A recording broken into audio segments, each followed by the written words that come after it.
Hello नमस्कार साथियों, आप सभी का स्वागत है आरपीएफ एसआई और कांस्टेबल के जीएस का प्रैक्टिस सेट नंबर 7 में। तो जितने भी आरपीएफ एसआई और कांस्टेबल की तैयारी करने वाले स्टूडेंट हैं सभी लोग जुड़ जाइएगा। आज के इस सेशन के माध्यम से जो हम लोग देखने वाले हैं ये जीएस का प्रैक्टिस सेट नंबर 7 है।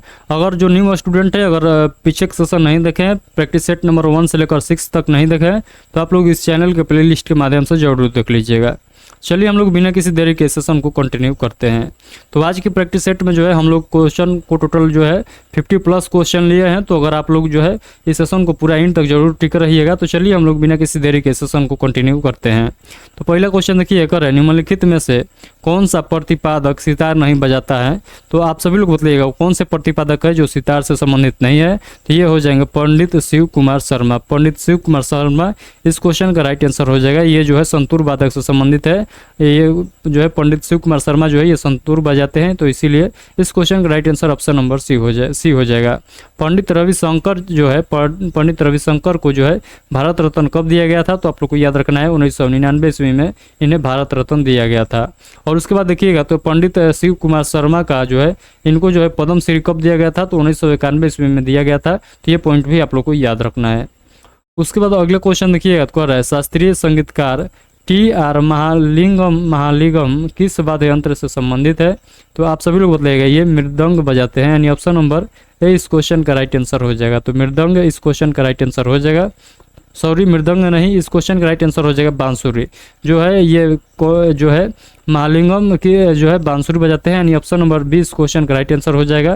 तो इस क्वेश्चन का राइट आंसर आप लोग को याद रखना है बी हो जाएगा। तो इस क्वेश्चन का राइट आंसर आप सभी लोग क्या बताइएगा बी हो जाएगा, यानी ऑप्शन नंबर बी बांसुरी ये बजाते हैं। उसके बाद अगला क्वेश्चन देखिए कर रहा है प्रसिद्ध हॉर्नबिल महोत्सव भारत के किस पूर्वोत्तर राज्य में मनाया जाता है। तो आप लोगों को मैं बतलाया था, इसका ट्रिक भी बतलाया था हॉर्नबिल को याद करने के लिए। तो देखिए हॉर्नबिल जो महोत्सव है ये नागालैंड का है। तो आप लोगों को कैसे याद रखना है, जो नाग रहता है, नागालैंड को नाग से रिलेट करके आप लोग याद रखिएगा। जो नाग रहता है, जो सांप जिसे बोलते हैं, जो नाग रहता है ये कहाँ रहता है। तो ये बिल में रहता है। तो हॉर्नबिल नाग यानी नाग से संबंधित है हॉर्नबिल, यानी नागालैंड से संबंधित है हॉर्नबिल। तो ये आप लोग को ध्यान रखना है। चलिए हम लोग आगे के क्वेश्चन को देखते हैं।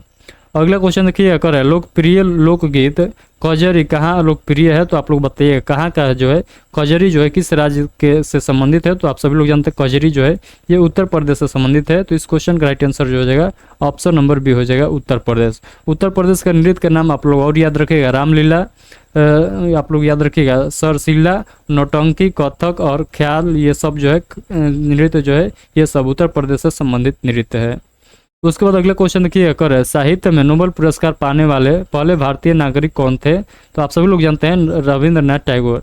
रविंद्रनाथ टैगोर जो है सबसे पहले नोबेल पुरस्कार प्राप्त करने वाले व्यक्ति हैं। इन्हें कब दिया गया था नोबेल पुरस्कार। तो 1913 ईस्वी में। तो किस पुस्तक के लिए दिया गया था। तो गीतांजलि के लिए दिया गया था। तो ये बात भी आप लोग को याद रखना है, गीतांजलि के लिए जो है इनको दिया गया था। और मदर टेरेसा को जो है शांति के लिए नोबेल पुरस्कार दिया गया था। कब दिया गया था। तो 1979 ईस्वी में दिया गया था। ये सारे पॉइंट याद रखिएगा। अमर्त्य सेन को जो है अर्थशास्त्र के लिए जो है ये नोबेल पुरस्कार दिया गया था 1948 ईस्वी में। और यहाँ पर देखिएगा तो 1930 ईस्वी में जो है सीवी रमन को जो है भौतिक विज्ञान के लिए दिया गया था। और जो है सुब्रमण्यम चंद्रशेखर को जो है भौतिक विज्ञान के लिए 1983 ईस्वी में दिया गया था। तो ये जितना व्यक्ति को जो है नोबेल पुरस्कार दिया गया है तो इनका नाम और ये किस क्षेत्र में दिया गया था ये बात भी आप लोग को याद रखना है। अगला क्वेश्चन देखिए अगर है अंतरिक्ष जाने वाला प्रथम व्यक्ति कौन था। तो अंतरिक्ष में जाने वाला प्रथम व्यक्ति जो था ये यूरी गागरिन थे। तो यूरी गागरिन इस क्वेश्चन का राइट आंसर हो जाएगा। 1961 ईस्वी में जो है यूरिन गागरिन ने अंतरिक्ष में जाने वाला प्रथम व्यक्ति बना था। तो ये सारे पॉइंट आप लोग याद रखिएगा। और प्रथम भारतीय कह देगा तो अंतरिक्ष में जाने वाला प्रथम भारतीय तो आप लोग को क्या याद रखना है राकेश शर्मा जो हो जाएंगे 1984 ईस्वी में। तो ये बात भी आप लोग को याद रखना है। तो और कहेगा पहली महिला कहेगा तो पहली महिला आप लोग को याद रखना है वेलेंटीना जो है वेलेंटीना आप लोग को याद रखना है। तो कब गई थी तो 1963 ईस्वी में। तो ये सारे पॉइंट आप लोग को याद रखना है।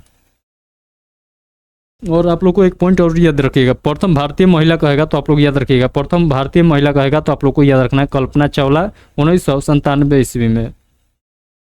उसके बाद अगला क्वेश्चन देखिएगा तो कह रहा है a nation in making, a nation A making नामक पुस्तक के लेखक हैं? तो ये हैं सुरेंद्र नाथ बनर्जी। सुरेंद्र नाथ बनर्जी इस पुस्तक के लेखक है।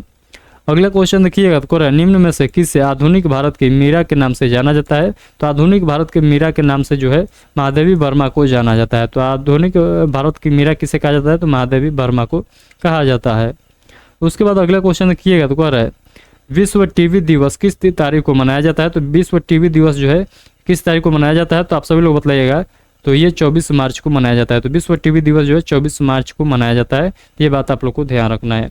आज के लिए आज के सेशन में जो है थोड़ा सा मैं स्पीड बढ़ाकर चलूँगा, क्योंकि आप सभी लोग जानते हैं कि क्वेश्चन थोड़ा ज़्यादा सेलेक्ट कर लिए हैं आज के सेशन में, तो थोड़ा सा जो है स्पीड हम लोग जो है ज़्यादा लेकर चलेंगे। तो आप सभी लोग बताइएगा। ये क्वेश्चन जो है पिछले प्रैक्टिस सेट में हो चुका था, तो आज ये क्वेश्चन को नहीं बतलाऊंगा। इस क्वेश्चन का राइट आंसर आप सभी लोग बताइएगा। जो कल के प्रैक्टिस सेट में उपस्थित स्टूडेंट्स है सभी लोग जानते हैं इसका राइट आंसर। तो बताइएगा विश्व रेड क्रॉस दिवस कब मनाया जाता है? तो आप सभी लोग जानते हैं विश्व रेड क्रॉस दिवस कब मनाया जाता है।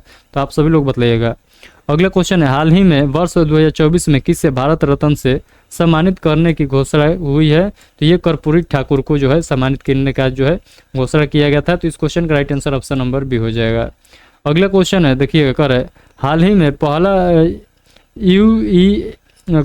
में UAF महिला नेशन लीग का खिताब किसने जीता है? तो आप लोग बताइएगा स्पेन ने जीता है, स्पेन देश ने जीता है।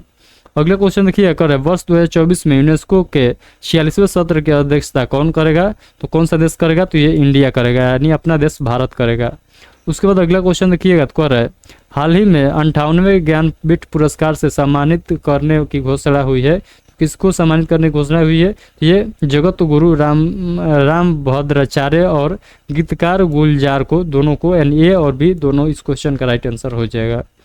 अगला क्वेश्चन देखिए, कर हाल ही में शारजाह शतरंज चैलेंजर्स 2024 का खिताब किसने जीता है? तो ये हो जाएगा दिव्या देशमुख ने जीता है। तो दिव्या देशमुख ने इस क्वेश्चन का राइट आंसर हो जाएगा। अगला क्वेश्चन देखिए, अगर हाल ही में वर्ष 23-24 में सर्वाधिक ट्रांसमिशन लाइन जोड़ने वाला राज्य कौन सा है? तो ये कौन सा राज्य है? तो आप सभी लोग बताइएगा। तो ये जो है उत्तर प्रदेश राज्य है, यानी ऑप्शन नंबर बी इस क्वेश्चन का राइट आंसर हो जाएगा। अगला क्वेश्चन देखिएगा, तो हाल ही में चर्चा में रही चेरापूंजी जीन का संबंध किससे है? तो चेरापूंजी जीन जो है ये शराब से संबंधित है, यानी ऑप्शन नंबर डी इस क्वेश्चन का राइट आंसर हो जाएगा। उसके बाद अगला क्वेश्चन देखिएगा, हाल ही में WHO ने वॉक द टॉक योग सत्र का कार्यक्रम कहाँ आयोजित किया है? तो आप सभी लोग बताइएगा। जेनेवा स्विट्जरलैंड में, जेनेवा इस क्वेश्चन का राइट आंसर हो जाएगा। अगला क्वेश्चन देखिए, अगर है हाल ही में वैश्विक प्लास्टिक संधि पर वार्ता का महत्वपूर्ण चौथा सत्र कहाँ आयोजित हुआ है? तो आप लोग बताइएगा। ओटावा में हुआ है। ओटावा आप लोग को याद रखना है। तो ओटावा आप लोग याद रखिएगा। ओटावा कहाँ है? तो कनाडा में है। अगला क्वेश्चन है हाल ही में किस भारतीय पर्यावरणविद को गोल्डन मैन पुरस्कार 2024 के लिए चुना गया है? तो ये हो जाएंगे आलोक शुक्ला को चुना गया है। उसके बाद अगला क्वेश्चन देखिएगा, तो कर रहे रवि कृति का ए होल शिलालेख पुलकेशिन द्वितीय की डैश पर विजय के बारे में विस्तार से वर्णित करता है? तो यह है हर्ष द्वारा, यानी ऑप्शन नंबर डी इस क्वेश्चन का राइट आंसर हो जाएगा। उसके बाद अगला क्वेश्चन देखिए, अगर प्राचीन भारतीय इतिहास के सबसे महत्वपूर्ण शासकों में से एक चंद्रगुप्त द्वितीय की पुत्री का नाम बताएं। तो चंद्रगुप्त द्वितीय के पुत्री का नाम था प्रभावती गुप्त। तो प्रभावती गुप्त आप लोग को याद रखना है। उसके बाद अगले क्वेश्चन देखिएगा, करें उस महान व्यक्ति का नाम बताएं जिसने भारत में बीजगणित के क्षेत्र में महत्वपूर्ण योगदान दिया था? तो आप सभी लोग जानते हैं आर्यभट्ट। आर्यभट्ट इस क्वेश्चन का राइट आंसर हो जाएगा। आर्यभट्ट का जन्म जो है ये कुसुमपुर पटना में हुआ था। तो ये बात भी आप लोग को याद रखना है। अगला क्वेश्चन देखिए, याद कर है हर्षवर्धन की मृत्यु के बाद प्रतिहार पाल एवं राजकुष्ट वंश के राजाओं ने डैश पर आधिपत्य प्राप्त करने के लिए दूसरे के साथ युद्ध किया था? ये कनौज इस क्वेश्चन का राइट आंसर हो जाएगा, यानी ऑप्शन नंबर बी इस क्वेश्चन का राइट आंसर हो जाएगा। अगला क्वेश्चन है गुप्त काल के दौरान चीन के किस यात्री ने भारत का भ्रमण किया था? तो ये आप लोग को याद रखना है फहियान ने किया था। तो फहियान ने जो है ये कब किया था? तो गुप्त काल के दौरान जो है ये भ्रमण किया था भारत को। अगला क्वेश्चन देखिएगा, संगम साहित्य की रचना किस शास्त्रीय भाषा में हुई है? तो संगम साहित्य की रचना जो है ये तमिल जो है भाषा में हुई है, यानी ऑप्शन नंबर डी इस क्वेश्चन का राइट आंसर हो जाएगा। उसके बाद अगला क्वेश्चन देखिए, अगर होयसल साम्राज्य की राजधानी थी तो ये कहाँ थी? तो ये द्वारसमुद्र थी। तो द्वारसमुद्र जो है ये होयसल साम्राज्य की राजधानी थी। उसके बाद अगला क्वेश्चन किया कर है, तेलंगाना राज्य निम्नलिखित में से किस राज्य से अलग होकर बना है? तो आप सभी लोग जानते हैं 2 जून 2014 को जो है तेलंगाना राज्य आंध्र प्रदेश से अलग होकर बना है। इस क्वेश्चन का right answer option number C हो जाएगा। अगला क्वेश्चन देखिएगा, कर है मुख्यमंत्री की अनुपस्थिति में केंद्र शासित प्रदेशों का प्रभारी निम्नलिखित में से कौन होता है? ये होते हैं उपराज्यपाल। तो उपराज्यपाल होते हैं, यानी ऑप्शन नंबर ए इस क्वेश्चन का राइट आंसर होता है। अगला क्वेश्चन देखिए, कर है राष्ट्रपति और महाराष्ट्र और गुजरात राज्यों का गठन डैश में हुआ था? तो महाराष्ट्र और गुजरात राज्यों का गठन जो है 1960 ईस्वी में हुआ था। तो ये पॉइंट आप लोग को याद रखना है। अगला क्वेश्चन है, भारतीय संविधान के अनुच्छेद 371 के ए में निम्नलिखित में से किस राज्य के लिए विशेष प्रावधान का उल्लेख किया गया था? तो ये नागालैंड के लिए किया गया है, यानी ऑप्शन नंबर 20 क्वेश्चन का राइट आंसर हो जाएगा। यानी आर्टिकल 371 के ए आप लोगों से पूछेगा तो आप लोग याद रखिएगा ये स्पेशल नागालैंड के लिए है। अगले क्वेश्चन देखिएगा, सिक्किम कब भारत का एक राज्य बना था? तो सिक्किम जो है 1975 में जो है ये सिक्किम जो है भारत का एक राज्य बना था। आप लोग जानते हैं कि सिक्किम जो है भारत का जो है अंग नहीं था, सिक्किम जो है ये विदेशी भूमि था। तो ये जो है 1975 में जो है ये भारत देश में शामिल हुआ था। अगला क्वेश्चन है, किस वर्ष गोवा को महाराष्ट्र के एक साथ विलय करने का विकल्प दिया गया था? तो ये 1967 ईस्वी में दिया गया था, यानी इस क्वेश्चन का राइट आंसर ऑप्शन नंबर जो है बी हो जाएगा। उसके बाद अगला क्वेश्चन देखिए, कर है निम्नलिखित में से कौन सा स्थान वहाँ स्थित दर्रे के साथ सुमेलित नहीं है? तो आप सभी लोग देखिएगा, बनिहाल दर्रा कहाँ है? तो आप सभी लोग बताइएगा पीर पंजाल में है। जेलेपला दर्रा कहाँ है? तो ये जो है जेलेपला जास्कर से संबंधित नहीं है। तो ये इस क्वेश्चन का right answer option number B हो जाएगा। ऑप्शन नंबर बी जो है ये सही सुमेलित नहीं है। तो इस क्वेश्चन का राइट आंसर आप लोग ऑप्शन नंबर बी बतलाइएगा। अगला क्वेश्चन देखिएगा, तो कर है इनमें से कौन सी भारत और चीन के मध्य स्थित 3 व्यापारिक जांच चौकियों में शामिल नहीं है? तो आप लोग बतलाइएगा। तो ये खैबर धारा जो है इस क्वेश्चन का राइट आंसर हो जाएगा। लेपुलेख दर्रा जानते हैं आप लोग जो है ये उत्तराखंड से जो है चीन को जोड़ता है, और नथुला दर्रा जो है ये सिक्किम से जोड़ता है, और सिपकिला दर्रा जो है ये भी जो है उत्तराखंड से जोड़ता है। तो ये सारे पॉइंट को आप लोग को याद रखना है। अगला पॉइंट देखिएगा, कर है भारत और चीन के बीच स्थित काराकोरम दर्रा नामक पहाड़ी दर्रा इनमें से किसके निकट स्थित है? तो ये कारगिल के निकट स्थित है, यानी ऑप्शन नंबर ए इस क्वेश्चन का राइट आंसर हो जाएगा। अगला क्वेश्चन देखिए, अगर दक्षिण पश्चिम भारत के पश्चिम घाट पर्वत श्रृंखला में निम्नलिखित विकल्पों में से कौन सा एक महत्वपूर्ण पर्वतीय दर्रा है जो नीलगिरी पहाड़ियों को उत्तर और अनामलाई पहाड़ियों को दक्षिण से जोड़ता है? ये हो जाएगा पलक्कड़ दर्रा। तो पलक्कड़ दर्रा यानी ऑप्शन नंबर सी इस क्वेश्चन का राइट आंसर हो जाएगा। अगला क्वेश्चन देखिए, अगर है निम्नलिखित में से कौन सा दर्रा पश्चिमी घाट के शिखा पर स्थित है और मुंबई को पुणे से जोड़ता है? तो ये हो जाएगा, आप सभी लोग जानते हैं भोरघाट दर्रा। तो भोरघाट दर्रा जो है इस क्वेश्चन का राइट आंसर हो जाएगा। अगला क्वेश्चन देखिए, अगर निम्नलिखित में से कौन सा दर्रा श्रीनगर को लेह से जोड़ता है? तो ये जोजिला दर्रा जो है श्रीनगर को लेह से जोड़ता है। कहाँ पर है? तो जम्मू कश्मीर में है। अगला क्वेश्चन है, अर्थशास्त्र में औसत उत्पाद डैश अर्थशास्त्र में औसत उत्पाद बराबर कितना होता है? तो आप सभी लोग बतलाइएगा। औसत उत्पाद होता है कुल उत्पाद प्लस श्रम। तो कुल उत्पाद प्लस श्रम यानी ऑप्शन नंबर डी इस क्वेश्चन का राइट आंसर हो जाएगा। अगला क्वेश्चन देखिए, कर है वह डैश वह कीमत है जिसमें उपभोक्ता द्वारा खरीदी गई मात्रा उत्पादकों द्वारा आपूर्ति की जाने वाली मात्रा के बराबर होती है। तो यह संतुलन कीमत होती है, यानी ऑप्शन नंबर सी इस क्वेश्चन का राइट आंसर हो जाएगा।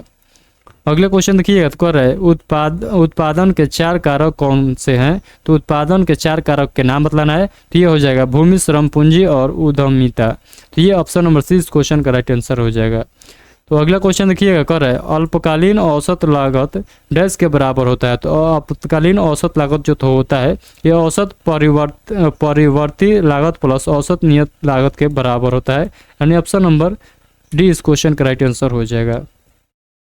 अगला क्वेश्चन अगर है the general theory of employment interest and money नामक पुस्तक किस अर्थशास्त्री द्वारा लिखी गई है? तो ये जॉन मेनार्ड किंग्स द्वारा लिखा गया है। तो ऑप्शन नंबर सी इस क्वेश्चन का राइट आंसर हो जाएगा। उसके बाद अगला क्वेश्चन देखिए, कर है किस गुणक सिद्धांत में यह वर्णन किया गया है कि सरकार जितना अधिक खर्च करेगी अर्थव्यवस्था उतने ही समृद्धि होगी। तो ये जो है कि किन्सियन गुणक में लिखा है, यानी ऑप्शन नंबर सी इस क्वेश्चन का राइट आंसर हो जाएगा।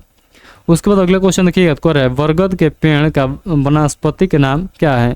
तो आप लोगों को बतलाना है बरगद के पेड़ का वनस्पति के नाम जो है ये फिकल बेंगालेंसिस हो जाएगा, यानी ऑप्शन नंबर ए इस क्वेश्चन का राइट आंसर हो जाएगा। उसके बाद अगला क्वेश्चन देखिएगा, तो है निम्नलिखित में से कौन सा अपने आप में एक संतुलित आहार है। तो आप लोग बताइएगा अपने आप में एक संतुलित आहार जो है ये दूध हो जाता है, यानी ऑप्शन नंबर बी इस क्वेश्चन का राइट आंसर हो जाएगा। अगला क्वेश्चन देखिएगा, कर है निम्नलिखित में से कौन सा आहार घटक प्रति ग्राम मनुष्य में उच्चतम ऊर्जा प्रदान करता है। तो ये होता है वसा। वसा जो है इस क्वेश्चन का राइट आंसर हो जाएगा। अगला क्वेश्चन देखिए, कर है साइनोकोबाल्मिन जो है डैश विटामिन का मानव निर्मित रूप है। तो ये जो है विटामिन 12 जो है विटामिन 12 का मानव निर्मित रूप है। अगला क्वेश्चन देखिएगा, अगले क्वेश्चन कर रहा है डैश के 3 सक्रिय रूप हैं रेटिनॉल और रेटिनोइक अम्ल। तो आप लोग बताइएगा विटामिन ए के तीनों जो है रूप सक्रिय रूप है, यानी ऑप्शन नंबर बी इस क्वेश्चन का राइट आंसर हो जाएगा। अगला क्वेश्चन देखिए, अगर निम्नलिखित में से कौन सा सूक्ष्म पोषक तत्व थायराइड ग्रंथि के सामान्य कार्यप्रणाली के लिए आवश्यक है। तो इस क्वेश्चन का राइट आंसर आप लोग को HW के तौर पर इसको आप लोग मान के चलिएगा, और इसका राइट आंसर जो है आप लोग इस वीडियो के कमेंट बॉक्स के माध्यम से बताइएगा। इसका क्वेश्चन जो है आगे के प्रैक्टिस सेट में मैं बतलाने वाला हूं।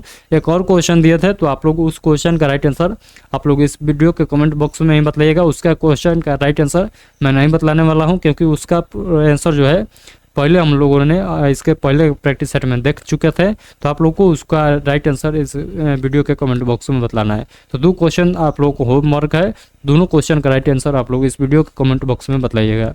तो चलिए मिलते हैं नेक्स्ट प्रैक्टिस सेट में। आज का सेशन कैसा लगा आप लोग एक प्यारा सा कमेंट करके बताइएगा, और ये सेशन अच्छा लगा तो आप लोग अपने दोस्तों के पास भी शेयर कर दीजिए, ताकि उन लोगों भी प्रैक्टिस सेट का जो है लगा सके पर डे। तो आप लोग उनके पास शेयर जरूर करिएगा। तो चलिए मिलते हैं नेक्स्ट प्रैक्टिस सेट में, तब तक के लिए आप सभी को take care, thank you, bye bye.